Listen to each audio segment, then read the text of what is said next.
Yo guys, with Kaspa smart contracts dropping in 3 days, this is a big deal. Moving from Kaspa to Kasplex zkEVM. Okay, this requires a bridge, a literal migration for KRC20 tokens, including even KRC 721 NFTs. Okay, I'll talk about that a little later. But right now, this is all about KRC20 tokens. Okay, there's bridges. There's going to be a bridge on Kaspa.com. There's going to be a bridge on KSPR. There's going to be a bridge provided by Nacho, basically the Cat Foundation, and ZealSwap. Cat Foundation is an extension from Nacho. Kaspa Alliance for Transparency. So they are building a bridge. Now this bridge is like nothing I've seen before. It's as decentralized as you could possibly get for a bridge. Okay, so with every single bridge, you have to keep in mind that there's going to be an inherent trust, inherent centralization risk for every single bridge because of the nature of a bridge. When ZK, zero knowledge proofs, get released, then we're going to be able to have trustless bridging. But that's not to come for who knows how many months, maybe 6 months, maybe 12 months. Okay, but this is also extremely important for liquidity, for a token contract address.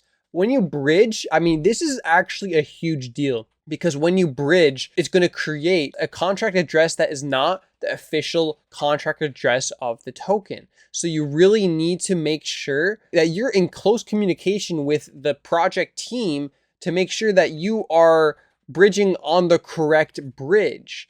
For example, if you have the Nacho token, you have to use the Nacho, this Nacho bridge, this Kaspa Alliance for Transparency, and together with ZealSwap, this two-way bridge. Okay, it's not just a one-way, but this is very, very cool because they are providing a two-way bridge. Now, this is rare because that is not something that's going to be provided for other bridges, not that I know of. I don't believe KSPR is providing this like two-way bridge to go from 1 to layer 2 back to layer 1. It's when you do the bridge, it's done. Okay, so you have to be very careful when you do so. That's why, all right, with Nacho, let's break it down. You start off with a Kaspa wallet. Okay, then you perform the bridge to a L2 transaction. And let's just go through, like, you know, what it says. Not all bridges support all KRC20 tokens. This is extremely important. Like I said, you have to go back to talk with the team of your given token to make sure you're using the correct bridge. Bridges may not be bidirectional. Do not assume it's bidirectional from L1 to L2, L2 to L1. Okay, only one bridge will support Nacho at launch. Only one bridge will support Nacho Cat's NFTs at launch. Okay, this is very important that, you know, everything's being clear. I love that with Nacho that they are taking the lead with this type of thing. You know, it's unfortunate that Kasplex didn't provide this bridge, but it's incredible that Nacho is stepping up and not just providing a bridge or like a very centralized bridge, but building a bridge that is extremely decentralized. 3 out of 5 relayers have to sign, multi-sig protection, secured by a decentralized network of relayers. So, I mean, it's as decentralized as you could get for a bridge, especially on a scale that we are at right now. There's not a single point of failure. I mean, look, it's essentially, it's 3 out of 5. It's not just 1 out of 1. So that's good to see. Very good to see. Embedded on-chain data links the two L1 to L2. So basically the L1 is representing KRC20, the L2 is representing ERC20, which is the EVM compatible wallet. So this bridging is very important because it creates the smart contract. It's basically the token contract address that gets created. That's where it gets pointed to when you do the bridge. So if a bridge claims to support a token, but the team community has not released an official contract address, do not bridge. Basically, just take it slow. That's slow, guy. That's funny. Take it low and slow, all right? Take it low and slow. That's just the way. If you don't know, there's no reason to rush. There's literally no reason to rush it. This is not judgment, commentary, negative toward any team and competition. Hell, it's simply, just so you know, Nacho will not be bridgeable everywhere. All right, I'm just reiterating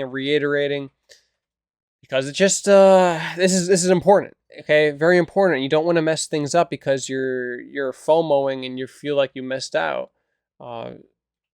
This is interesting too. The source code for the Nacho's bridge here. It's going to be released and open sourced a few months after launch. Delay is for security and competitive reasons. So we'll see, you know, with other teams, they're going to, they may use Nacho's bridge, they may use others' bridge. But the good thing about this bridge here provided by Nacho is that it's going to be linked with Zealous Swap. So Zealous Swap already has KRC20 liquidity. Like they already purchased a lot, like a good chunk of some top KRC20 tokens.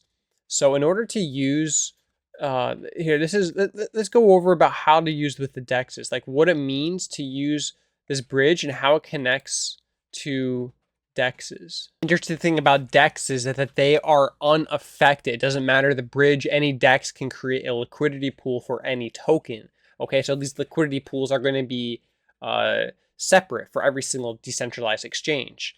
So we just need to make sure everyone verifies they are trading or bridging to the correct, well, in this case, Nacho ERC20 contract address on Kaspa, on Kasplex. That's why, you know, Ashton, you know, the whole creator team for Nacho, they're basically saying just use the Nacho bridge. Okay, for any other token you have to use the given bridge that their team is telling you. Any KRC20 now must only have one contract address on the L2.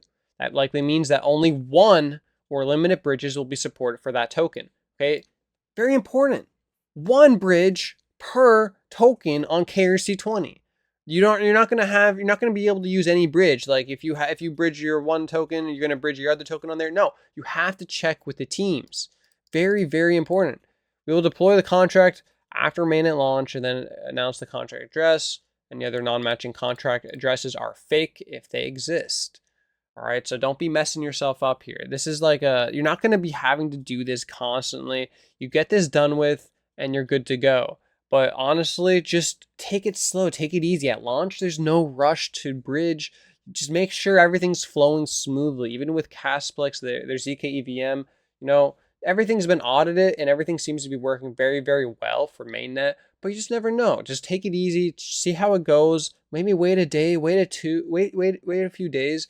Make sure everything's working well. Check out the bridge, make sure it's working well. Like you don't even need to be rushing to stake your Nacho tokens or Nacho NFT, for example, or Nacho NFTs. Like there's no rush. Take it easy. Okay, you want to make some rewards, you want to make some passive income from the fees, but like, is that worth the risk in case something isn't very smooth sailing? Of course, everything's been on testnet and it's been smooth sailing. So it's like, what's the risk if you may think, but there's always an inherent risk. And that's why, for example, you know, I'll go into a video with the whole passive income for Nacho ecosystem and what I'm personally going to do. And especially with regard to always having that like little bit of an inherent risk for staking contracts and things like that. But this is awesome. This is great to see. Cat Foundation doing work. Nacho team with the Zealous Swap, incredible job here, creating the most decentralized DEX, or sorry, not DEX, bridge that we could have, especially in such short notice. This is really, really cool. Relayer picks it up. So awesome, very cool. And also, it seems like, to my understanding, Nacho and with partnership with Zealous, like seems like they're the only ones with the NFT bridge as well. To my understanding, maybe Kaspa.com is gonna have one as well. I'm not sure. But for NFTs, once again, you gotta check with your team. Everyone has to be on the same page because, like I said, and like Ashton said down here, one contract address per KRC20, and different bridges could create different contract addresses. But I mean, these bridges are going to also be in close contact with various teams to make sure everyone is on the same page so that things are smooth sailing during the launch of smart contracts. So hopefully I made that clear. And yeah, I've got some cool videos coming up lined up for you. And until then,